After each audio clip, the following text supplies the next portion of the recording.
Notification GAT ने निकाली, जिसके अकॉर्डिंगली उनको ये बोला गया कि भाई स्टेटस क्वो ऑर्डर है आपका, इसलिए हम इसमें आगे नहीं बढ़ सकते जब तक सुप्रीम कोर्ट का फाइनल ऑर्डर नहीं आ सकता। तो मैं आपके माध्यम से ये बताना चाहता हूँ कि उनकी जो इंटरप्रिटेशन थी वो गलत थी, क्योंकि जो पहला स्टेटस क्वो ऑर्डर था वो डिमोशन को लेके था, ना कि प्रमोशन को लेके था।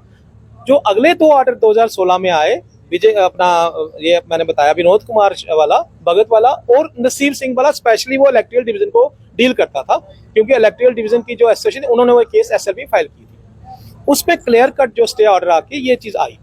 और उसके बाद क्योंकि मैं इसको जो असेंबली की क्वेरी को इसलिए जोड़ रहा हूँ कि असेंबली क्वेरी में जो जवाब आया उसमें वही जवाब आया, एक तो वो notification as it is pending है जो उन्होंने नसीब सिंह के केस के बाद निकाली, और दूसरा पॉइंट ये था कि स्टेटस क्वो ऑर्डर है।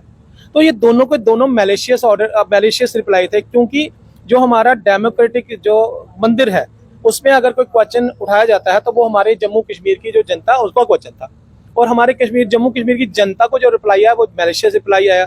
तो दो चीजें इसमें निकल के बाहर आई। एक तो जब 2015 में ये जो स्ट्रक डाउन हुआ था उस टाइम NC की गवर्नमेंट थी, और 10 साल के बाद मेजोरिटी से NC को फिर चुना गया कि अगर इनसे गलती हुई है तो अपनी गलती को ठीक करेंगे। लेकिन मैडम जब ये इनका रिप्लाई आता है तो वहां से हमें ये महसूस हुआ कि इनकी इंटेंशन साफ क्लियर हो। Jammu Kashmir reserve category electrical engineer association के कुछ ऐसे लोग मेरे साथ हैं जो लंबे समय से जो है अन्याय झेल रहे हैं, और अन्याय इस प्रकार झेल रहे हैं कि जिन उच्च अधिकारियों को, जिन ब्यूरोक्रेट्स को इनकी सहूलियत के लिए बिठाया गया था, वो जो है कहीं ना कहीं उनके साथ अन्याय इस प्रकार कर रहे हैं कि आज इनको इनका भविष्य जो है अधर में नजर आ रहा है। शशि जी मेरे साथ है, किस तरह की परेशानी आ रही है शशि जी, और क्यों जो है आज आपने सोचा कि पूरे जम्मू कश्मीर को बताया जाए और बेनकाब किया जाए? देखिए मैडम, मैं जो JK रसिया है, Jammu Kashmir reserve employees electrical division जो है उनका लीगल एडवाइजर हूँ। और आज क्योंकि हमने बहुत सारे जो एस्पेक्ट देखे और हम काफ़ी देर से 2015 ऑनवर्ड जो है लीगल जो है लड़ाई लड़ रहे हैं, सुप्रीम कोर्ट में भी लड़ रहे हैं। तो एक क्वेरी जो है वो असेंबली में उठाई गई थी कि जो रिजर्व एम्प्लॉइज जो है उनकी प्रमोशन क्यों नहीं की जा रही। और जब ये बात उठी और उसका जो रिप्लाई आया, उसका रिप्लाई देख के हम काफ़ी स्कम और काफ़ी दुखी हुए, क्योंकि जो उसका रिप्लाई था बहुत ही मैलिशियस तरीके से जो दिया गया। तो कहीं ना कहीं गवर्नमेंट का जब वो रिप्लाई देखा तो हमको लगा कि यार गवर्नमेंट जो है एक गलत तरीके से इसको रिप्रेजेंट कर रही है। तो मैं आपको बता देना चाहता हूं कि जो 2015 में अशोक कुमार का केस था उसमें सेक्शन 6 रिजर्वेशन एक्ट 2004 और रूल 2005 को स्ट्रक डाउन किया था, क्योंकि उस टाइम आर्टिकल 16 सब क्लास 4 जो था वो यहाँ पे नहीं इम्प्लीकेट था। तो DB ने ये कह के कि दिस इज अल्टर वाई टू आर्टिकल 16 सब क्लास 4, तो उसको स्ट्रक डाउन कर दिया था। और तभी से जो हमारे रिजर्व कैटेगरी के एम्प्लॉय जो है हमारे जम्मू में तकरीबन 2 लाख से 2.5 लाख के करीब है, उनकी प्रमोशन वहीं की वहीं रोक दी गई। तो जो ये हमारी सेक्शन 6 रिजर्वेशन एक्ट 2004-2005 थी, इसके अकॉर्डिंगली उनको जो है reservation up to the deputy director rank तक मिलती थी। रोस्टर के हिसाब से उनको हमेशा काउंट किया था, तो उनका रोस्टर वहां रोक दिया गया। उसके बाद हम लोग सुप्रीम कोर्ट में SLP में मोहम्मद हनीफ और गगन ज्योति के केस में दोनों टैग हो गए थे, वो हम गए, लेकिन उसमें उनकी डिमोशन हो रही थी। तो डिमोशन को रोकने के लिए स्टेटस क्वो जो ऑर्डर हुआ, स्टेटस क्वो का मीनिंग है कि अगर आपकी डिमोशन हो रही है एज इट इज वहीं रहोगे जहाँ आप पहले थे। अब उसके बाद हम फिर सुप्रीम कोर्ट के SLP में एक विनोद कुमार का केस था भगत का, उसमें स्टेट को के थ्रू हमने अशोक कुमार के केस को चैलेंज किया। और उसके बाद एक नसीब सिंह का केस वर्सेस स्टेट, जो वो अशोक कुमार के केस को 2015 जिसमें स्ट्रक डाउन हुई थी सेक्शन 6, उसको चैलेंज किया गया। उनमें दोनों में स्टे ऑर्डर आया। एक तो जुडिशियल एम्प्लॉय को लेकर था, जुडिशियल एम्प्लॉय में हाई कोर्ट को डायरेक्शन आएगी कि अगर आपके पास अवेलेबिलिटी है तो आप प्रमोट कर सकते हैं, उन्होंने प्रमोशन अपने लोगों को दे दी।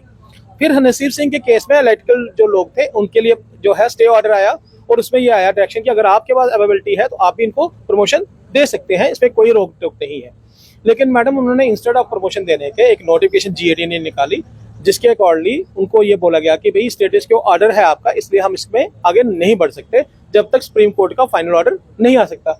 तो मैं आपके माध्यम से ये बताना चाहता हूँ कि उनकी जो इंटरप्रिटेशन थी वो गलत थी, क्योंकि जो पहला स्टेटस क्वो ऑर्डर था वो डिमोशन को लेके था, ना कि प्रमोशन को लेके था। जो अगले 2 ऑर्डर 2016 में आए, विजय अपना ये मैंने बताया विनोद कुमार वाला, भगत वाला और नसीब सिंह वाला, स्पेशली वो इलेक्टोरल डिवीजन को डील करता था, क्योंकि इलेक्टोरल डिवीजन की जो एसोसिएशन उन्होंने वो केस SLP फाइल की थी। उस पर क्लियर कट जो स्टे ऑर्डर आके ये चीज आई। और उसके बाद क्योंकि मैं इसको जो असेंबली की क्वेरी को इसलिए जोड़ रहा हूँ कि असेंबली क्वेरी में जो जवाब आया उसमें वही जवाब आया, एक तो वो notification as it is pending है जो उन्होंने नसीब सिंह के केस के बाद निकाली, और दूसरा पॉइंट ये था कि स्टेटस क्यों ऑर्डर है। तो ये दोनों के दोनों मैलिशियस ऑर्डर, मैलिशियस रिप्लाई थे, क्योंकि जो हमारा डेमोक्रेटिक जो मंदिर है उसमें अगर कोई क्वेश्चन उठाया जाता है तो वो हमारे जम्मू कश्मीर की जो जनता है उसका क्वेश्चन था, और हमारे जम्मू कश्मीर की जनता को जो रिप्लाई आया वो मैलिशियस रिप्लाई आया। तो दो चीजें इसमें निकल के बाहर आई। एक तो जब 2015 में ये जो स्ट्रक डाउन हुआ था उस टाइम एनसी की गवर्नमेंट थी, और 10 साल के बाद मेजोरिटी से एनसी को फिर चुना गया कि अगर इनसे गलती हुई है तो अपनी गलती को ठीक करेंगे। लेकिन मैडम जब ये इनका रिप्लाई आता है तो वहां से हमें ये महसूस हुआ कि इनकी इंटेंशन साफ क्लियर हो। संख्या कितनी है, कितने ऐसे कर्मचारी हैं जो अन्याय झेल रहे हैं? तकरीबन 2 लाख से 2.5 लाख के करीब जो एम्प्लॉइज हैं जो ये 2015 से लेकर आज तक जो है हरासमेंट झेल रहे हैं। और हम ये कहना चाहते हैं आपके माध्यम से कि जो ये रिप्लाई आया ये सरासर गलत रिप्लाई है, क्योंकि जो उनके नीचे छोटे लोग जो मुलाजम बैठे हैं जो नोट शीट डालते हैं, इन्होंने 2015 का वही ऑर्डर कोड करके बताया, 2016 का भी नहीं बताया, 2017 का भी नहीं बताया। जो नोटिफिकेशन क्रैश हो गई है वो सब जो करना चाहते थे वही कर रहे हैं और असलियत छुपा रहे हैं। बिल्कुल, वो जो उनकी जो माइंड सेटअप है वो यही है कि इनको प्रमोशन नहीं देनी है। लेकिन मैं एक चीज क्लियर करना चाहता हूँ, हमको ऐसा लगता है कि जो स्टेट एग्जीक्यूटिव है वो अंधेरे में है, वो ऑर्डर पढ़ते ही नहीं है।